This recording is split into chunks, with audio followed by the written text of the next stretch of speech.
Olá, aqui é a Juliana dos Segredos que ninguém vai ouvir, ou não. E como eu falei, eu tô tentando manter a frequência, sempre aos sábados. Mais uma vez vou pedir desculpa pelo barulho, que eventualmente vocês vão ouvir. Como eu falei, meu apartamento é de frente. Tento gravar os sábados de dia por causa da claridade. Eu tenho um pé direito muito alto, então não importa a lâmpada que eu coloque, não dá vazão para uma gravação, e eu gravo do celular, tá?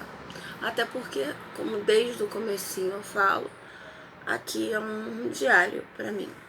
Então, eu compartilho com vocês coisas que acontecem no mundo, acontecem na minha vida, e tem muita coisa pra gente colocar em dia, né, gente?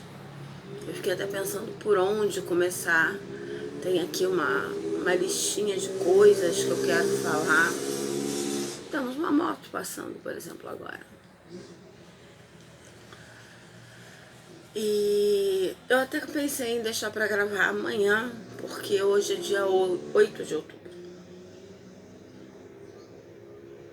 Ou seja, ontem teria sido o aniversário da minha mãe, aniversário de vida.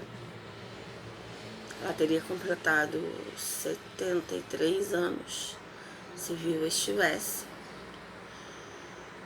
E amanhã faz um mês que meu pai se foi. Então eu fiquei pensando se eu não deveria deixar passar amanhã, porque amanhã nós vamos realizar a primeira vontade. Meu pai deixou 3 lugares para onde ele queria que as cinzas fossem dispersadas. E amanhã nós vamos ao primeiro.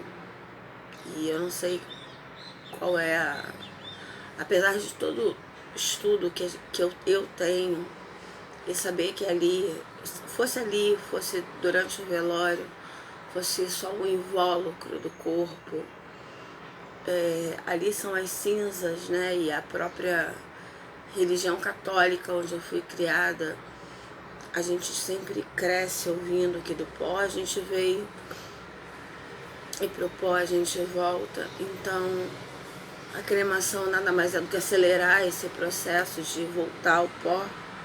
É assim que eu vejo. Apesar de saber que para a Igreja Católica a cremação durante muitos anos ela foi condenada, tá? Quem tiver interesse pode dar uma pesquisada nisso aí. A Igreja Católica durante muito tempo não aceitava fazer a encomenda da alma de pessoas que seriam cremadas, assim como não fazia de pessoas que tiravam a própria vida. Era uma vontade do meu pai, assim como é a minha, tá? Esse negócio de estelar um buraco onde não é...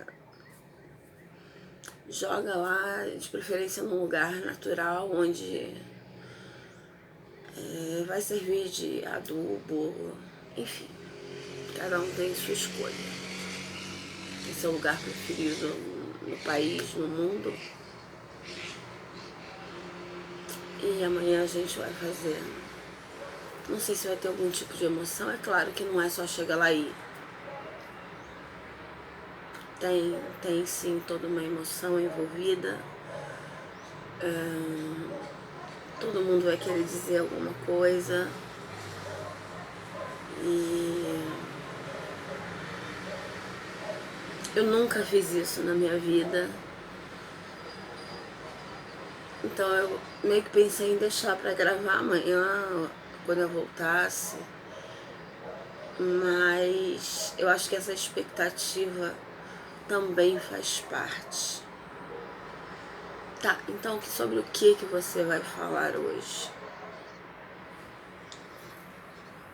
Meu pai fez a passagem, faleceu, use o termo que você desejar, no dia 9 de setembro, amanhã, dia 9 de outubro, como eu disse, faz um mês. Antes de tudo, gente, a minha voz, eu sou uma professora, como vocês sabem. E bem esse desconto, eu realmente estou falando assim, já tem uns 3 dias e é uma outra pauta que eu também vou trazer para cá, que está sendo essa volta às aulas, como foi na escola que eu trabalho, porque nós passamos por uma obra tal, que se estendeu mais do que deveria. Então, a gente está passando por um problema sério que não, enfim, eu não vou entrar agora nessa pauta. Então, eu estou gastando mais do que deveria a minha garganta. Então, infelizmente, a minha voz hoje é essa. Mas hoje eu tô aqui para falar um assunto bem delicado e que eu acredito que, a não ser que você tenha uma mente já muito, eu não sei se é para frente ou é para trás isso, eu pelo menos nunca me imaginei passando por essa situação até que ela bateu na nossa porta. Quem voltar alguns vídeos, principalmente os últimos ali antes de eu parar, vai ser 1 ano e meio, me pega muito pegando sonhos do meu pai dormindo. E alguns nem sabem, por questões que eu já aleguei num vídeo muito específico, que eu me dei ao trabalho de procurar aqui, que são uns 3 anos atrás. Como eu falei, tem muita gente que colocou a culpa na pandemia, mas a pandemia durou não, a gente ainda tá na pandemia, tá? A pandemia tá em queda, teve uma baixa grande, graças a Deus. E a medicina, a ciência, as vacinas, mas o auge da pandemia durou 2 anos. E tem gente que não via meu pai há 10 anos e até mais. Tem gente que só via meu pai quando meu pai ia até essa pessoa. E de maio pra cá, a gente travou uma batalha muito grande pela vida do meu pai. Tá? Só que essa batalha pela vida do meu pai, ela já vinha de muito antes. E durante essa batalha, a gente teve que tomar uma decisão muito grande. Para quem não sabe, o meu pai tinha um mal de Parkinson há coisa de 12 anos, dos quais 8 anos ele controlou muito bem. Nós temos uma desconfiança do que foi que fez a coisa degringolar, mas isso não vem ao caso porque não pode ser comprovado, então eu não vou afirmar que foi tal coisa. O fato é que é uma doença degenerativa, é muito triste você ver uma pessoa que foi ativa, que sempre teve energia se deteriorando. E uma outra coisa que parece um imã, né, da família, que acontece com uma certa raridade, aconteceu com meu pai, que foi a senilidade.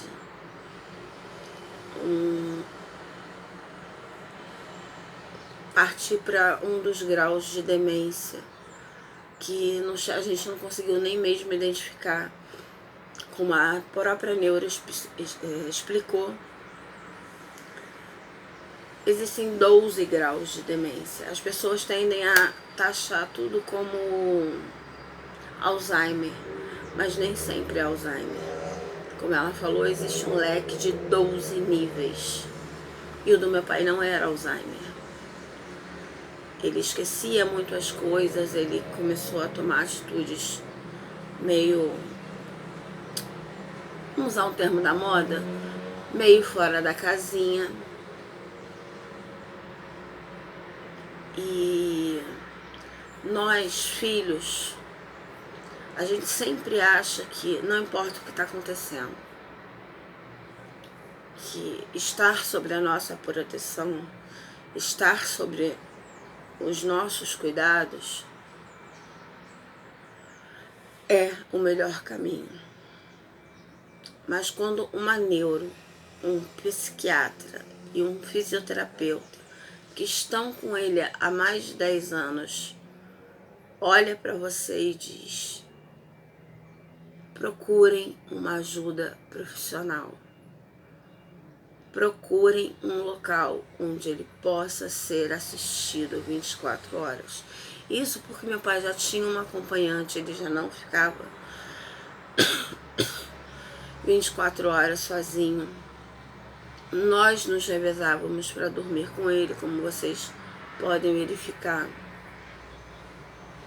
nos vídeos aí, quando parou, digamos assim, né? Quando eu parei.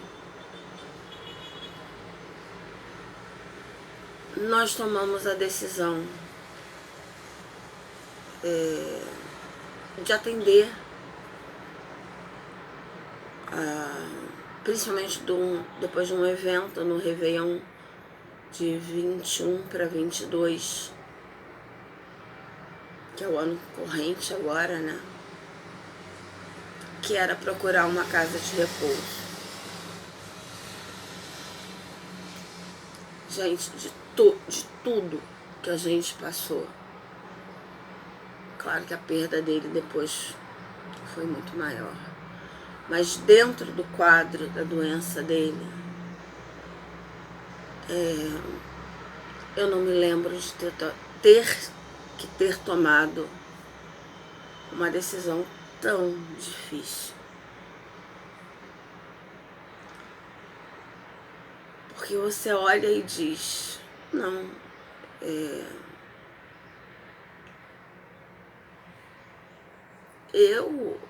meu pai fez tanto por mim, ele, acima de tudo, ele me deu a vida. Como é que eu simplesmente vou delegar a alguém os cuidados básicos? Mas a gente entendeu que, entre outras coisas, ele estava colocando em risco até mesmo a segurança da pessoa que cuidava dele, porque tá acompanhando. Vou dar um exemplo bem básico. Vocês sabem que ele tinha mudado de endereço. Tem o vídeo da despedida do apartamento aqui. E ele foi para um apartamento menor com a minha irmã.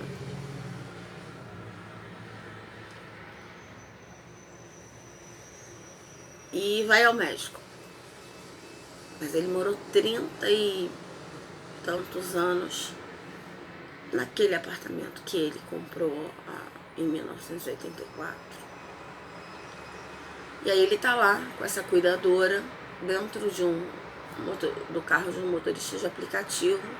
Ela bota o endereço, que é o novo endereço, era sim o novo endereço. Um idoso, todo mundo sabe que tem um estatuto do idoso. A pessoa que está dirigindo não tem nada a ver com isso, mas ela sabe que existe o estatuto do idoso. E aí ele começava a ter crises e dizer, não, eu não moro aqui, eu quero ir para o outro apartamento. E ela começa a ter que ser mais enfática. Em nenhum momento ela foi agressiva, em nenhum momento ela foi grossa, mas ela tinha que ser enfática. Dizer para ele, não, seu Zé Mauro, o senhor não mora mais lá, aquele apartamento foi vendido, a sua casa agora é aqui. E se aquela pessoa que está dirigindo, que não conhece o quadro, não conhece a situação, pega o telefone, porque ficam ali os dados, né, do pedido do carro, e faz uma denúncia. Isso entre outras coisas, tá, gente? Então, é o que eu tô falando, tem gente que não sabe da missa o terço. Então, quando se juntaram os três e disseram, vocês precisam de uma ajuda. Nós sentamos primeiro os três. E, gente, aí? A gente vai fazer? Olha um pra cara do outro e tenta ponderar, não sei o quê. Ok, a gente teve uma dica de uma pessoa de muita consideração, de uma casa que não era daquelas casas que tem 100, 200 pessoas, era uma casa que tinha 20 pessoas. Era um limite, ela tinha uma vaga só. E, sendo bem sincera, quem foi visitar a casa antes da gente ir, fui eu e a minha irmã. E, sendo bem sincera, eu saí de casa naquele dia disposta a não gostar. Porque eu, como filha, eu não queria. Como filha, não. Quer dizer, não, a gente não é capaz. A gente conseguiu até hoje. E aí eu chego lá, eu descubro terapia ocupacional, descubro uma série de coisas que tinha. E eu olhava aquilo assim, eu falava, cara, meu pai fica dentro de casa, principalmente porque a gente vinha da pandemia. O meu pai fica do quarto para a sala, da sala para o quarto. Ele só vê TV, dá aquela voltinha ali embaixo, faz os exercícios. Ele tinha personal, ele tinha fono, ele tinha o fisioterapeuta. Como eu falei, tudo que a gente podia fazer, gente, vocês não têm ideia do quanto foi gasto em terapias alternativas. Tudo que diziam pra gente, vai, tenta, a gente ia. Por isso a gente achava que era suficiente. E aí você chega num lugar e olha toda aquela estrutura. Você diz, cara, quão covarde eu fui. Do quanto eu privei meu pai, inclusive de ter contato com pessoas da mesma idade que ele. Porque por mais que ele tivesse a cuidadora, ela era bem mais jovem que ele. Tomamos a decisão. E em janeiro, nós demos entrada. E chegou a hora de comunicar à família.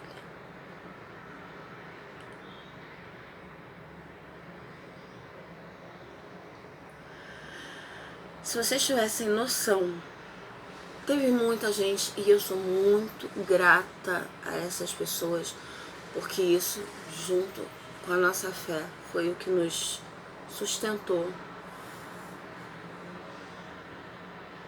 Mas o quanto de grosseria, de absurdos que a gente ouviu, do quanto a gente era ingrato, do quanto a gente não queria, do quanto a gente queria matar o meu pai, do quanto a gente queria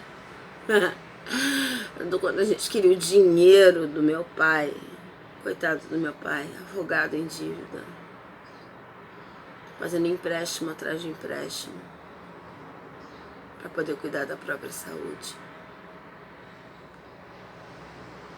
Foi aquilo que eu falei no primeiro vídeo, fazer uma ligação. Não fez. Mais de 10 anos sem ter contato com meu pai. Mas na hora de descer a lenha, ó.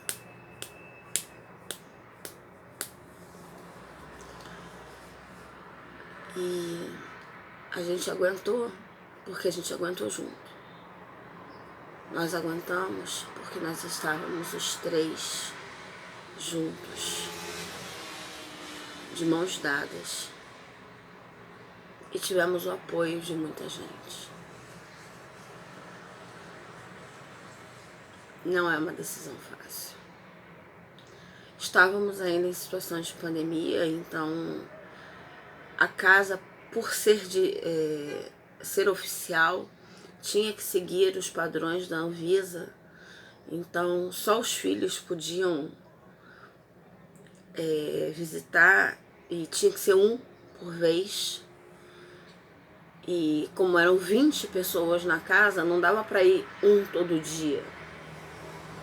A gente tinha que agendar bonitinho. E a gente tinha que ouvir que a gente estava escondendo o meu pai.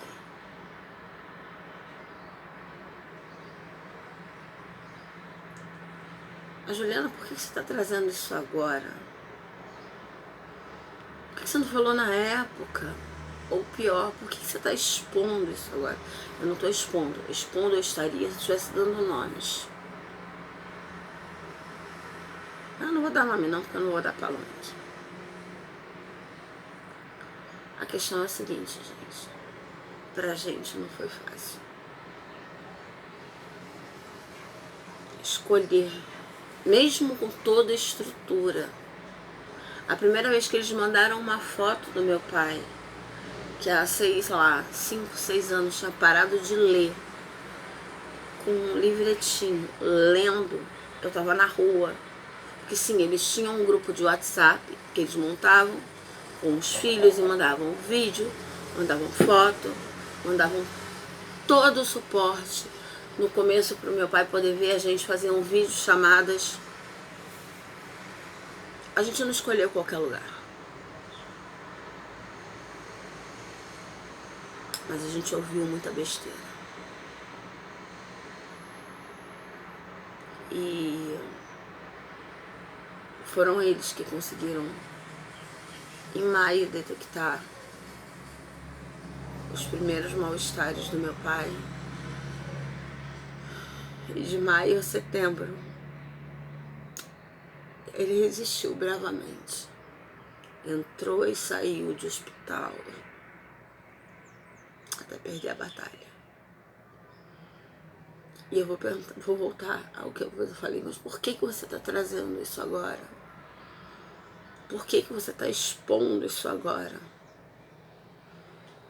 Para que cada um que está aí, que eventualmente veja alguém, um amigo, Sim, tem muita gente que pega e por descaso, porque não quer ter trabalho, coloca num lugar qualquer. Mas tem gente que faz isso com muita dor no coração. Mas a gente olhou e disse, não é hora de pensar na gente. É hora de pensar nele. No que seria melhor para ele.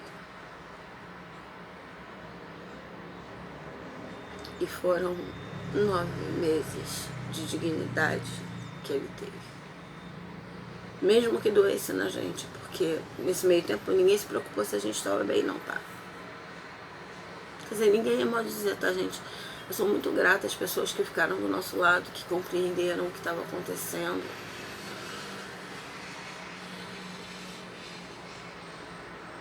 Mas não fossem elas, eu não sei nem se a gente teria chegado até setembro.